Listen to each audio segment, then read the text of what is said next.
জাইমা রহমানের মাঝেই দেশনেত্রী বেগম খালেদা জিয়াকে খুঁজে পাচ্ছে দেশের জনগণ। সাদা কাপড় পরিহিত, মাথায় কাপড় তোলা, চোখে সাদা সানগ্লাস, দুই হাত তুলে দাদির কবর জিয়ারত করছেন জাইমা রহমান।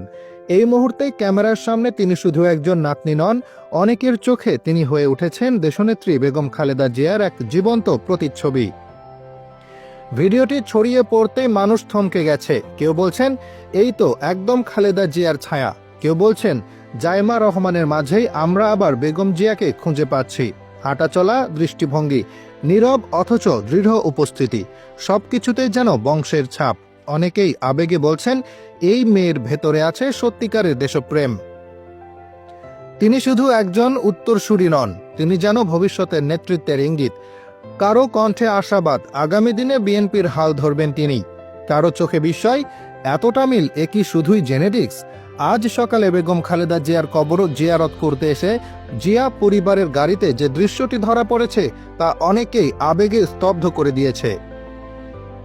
গাড়ির ভেতরে জাইমা রহমানের ঠিক পাশে বসেছিলেন একজন নীরব মানুষ, ফাতেমা বেগম, যিনি কোনো দিনই শুধু একজন গৃহকর্মী ছিলেন না, তিনি ছিলেন বেগম জিয়ার ছায়াসঙ্গী। দিনের পর দিন, বছরের পর বছর নীরবে পাশে থাকা এক আপন মানুষ। আজ সেই মানুষটির পাশে বসে থাকা জাইমা রহমানকে দেখে অনেকেই বলছেন ফাতেমা বেগম যেন নিজ চোখেই বেগম জিয়াকে আবার খুঁজে পেয়েছেন।